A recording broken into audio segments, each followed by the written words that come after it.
আচ্ছা, কখনো কি এমন হয়েছে যে আপনি কোনো একটা কাজ খুব মন দিয়ে করছেন কিন্তু বারবার সেটা নষ্ট হয়ে যাচ্ছে? একবার না, দুবার না, টানা ১০ বার যদি আপনার চোখের সামনে আপনার স্বপ্নের প্রজেক্টটা ভেঙে চুরমার হয়ে যায়, তখন আপনি কি করবেন? নিশ্চয়ই হাল ছেড়ে দিয়ে বলবেন, ধুর, আমাকে দিয়ে এসব হবে না।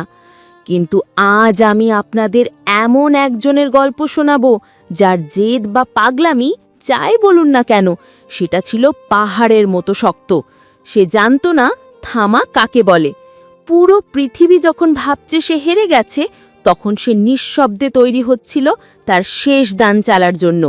এই গল্পটা শুধু জেতার নয়, এই গল্পটা হলো ধ্বংসস্তূপ থেকে উঠে দাঁড়ানোর। আজকের ভিডিওতে আমরা দেখব আকাশের গল্প। আকাশ ছেলেটা কিন্তু একদম আমাদের মতোই সাধারণ। না আছে তার কাছে দামি কোনো মেশিন, না আছে বড় কোনো টিম। তার সম্বল বলতে শুধু দুটো হাত আর মগভর্তি এক গাদা আইপড়িয়া।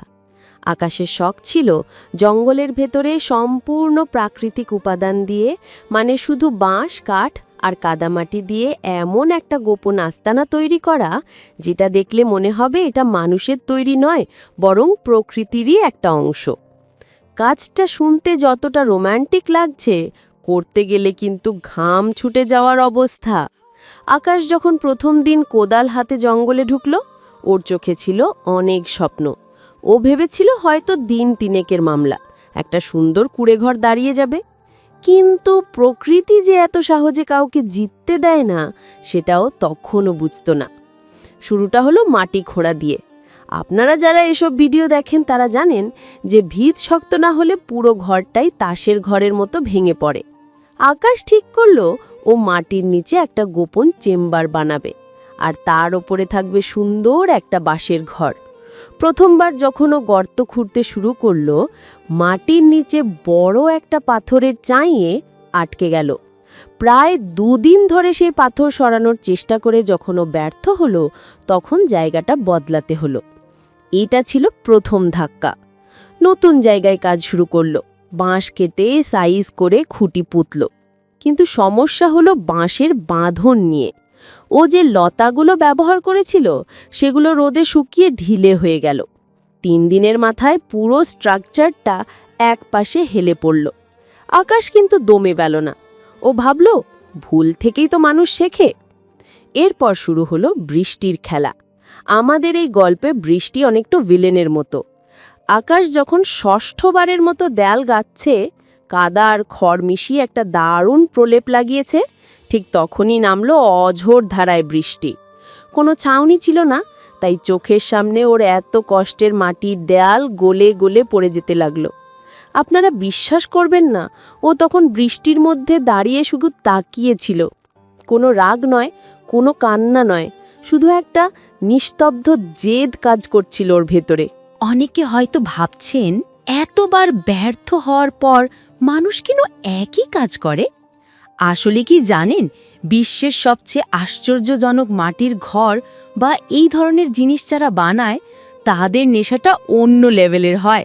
তাদের কাছে এটা শুধু ঘর না, এটা একটা শিল্প। সপ্তম আর অষ্টম বারের চেষ্টাটা ছিল আরও করুন। একবার বুনো শোরের দল এসে ওর জমানো সব বাঁশ থচনচ করে দিয়ে গেল।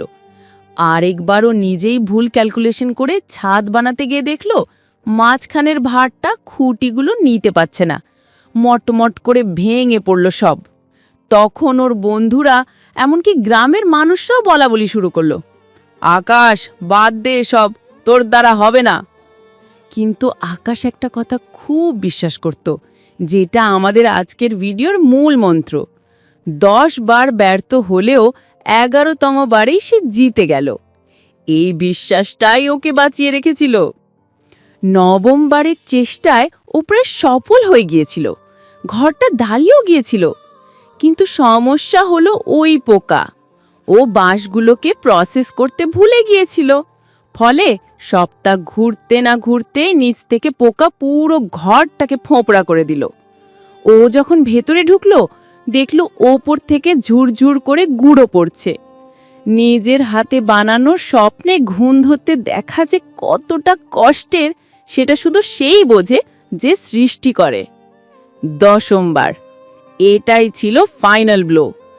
আকাশ এবার সব শিখল, বাঁশ পোড়ালো, মাটি বাঁচলো, জায়গা ঠিক করলো, সব পারফেক্ট।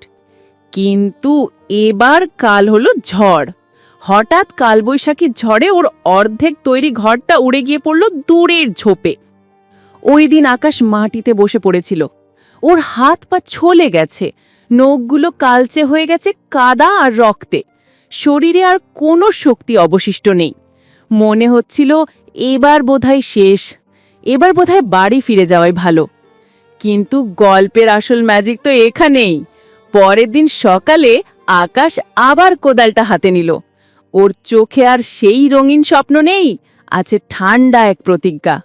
ও বলল, আর একবার, শুধু আর একবার। এবার শুরু হলো 11তম চেষ্টা। এবার আকাশ আর তাড়াহুড়ো করল না। ও আগে প্রকৃতির মুড বুঝল। ও দেখল বাতাস কোন দিক থেকে আসে, জল কোন দিকে গড়ায়।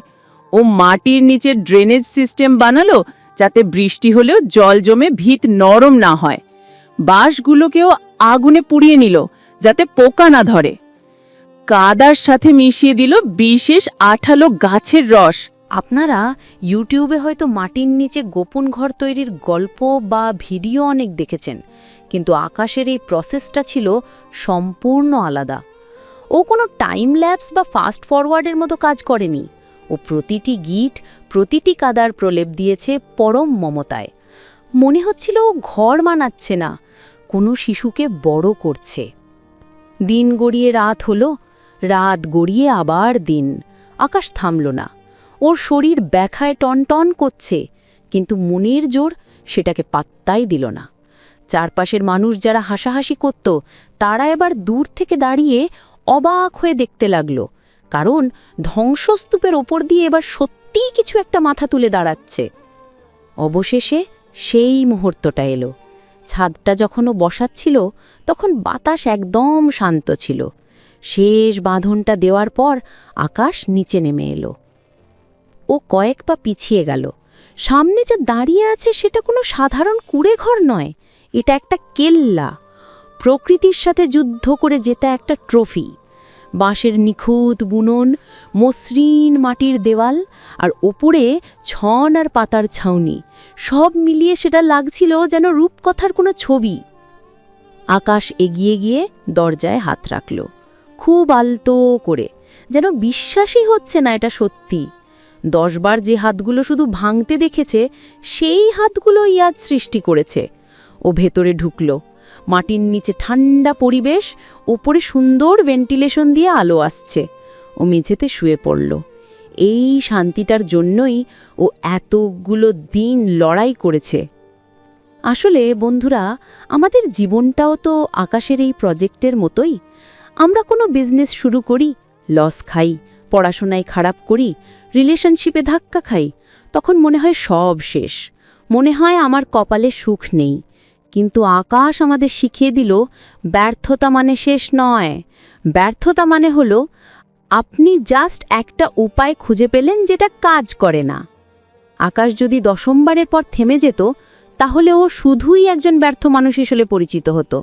কিন্তু ও থামেনি। ওই যে একটা প্রবাদ আছে না, বিজয়ীদের গল্প কেউ লেখে না যদি না তারা শেষ পর্যন্ত লড়ে।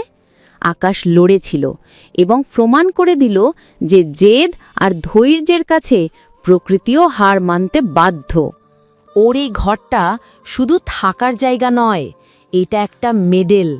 ওর শরীরে লেগে থাকা প্রতিটা কাদার দাগ, প্রতিটা কাটা ছেঁড়া, সবই ওর যুদ্ধের সাক্ষী।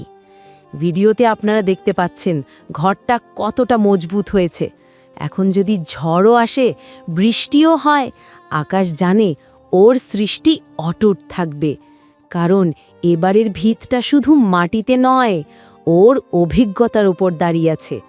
তাই বন্ধুরা, আজ যারা ভাবছেন গিভ আপ করে দেবেন, প্লিজ আরেকবার ভাবুন। কে জানে, হয়তো আপনার সাফল্য ঠিক পরের চেষ্টাটাতেই লুকিয়ে আছে। হয়তো আপনি এখন 10ম স্টেজে আছেন, আর মাত্র একটা স্টেপ বাকি, সেই 11তম স্টেপ, যেটা আপনার জীবন বদলে দেবে।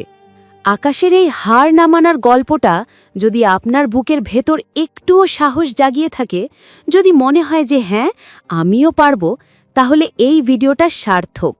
জীবনে সমস্যা আসবেই, ঝড় আসবেই, সাজানো ঘর ভেঙে যাবেই, কিন্তু আসল হিরো তো সেই যে ভাঙা ইটের উপর দাঁড়িয়ে নতুন করে গড়ার স্বপ্ন দেখে।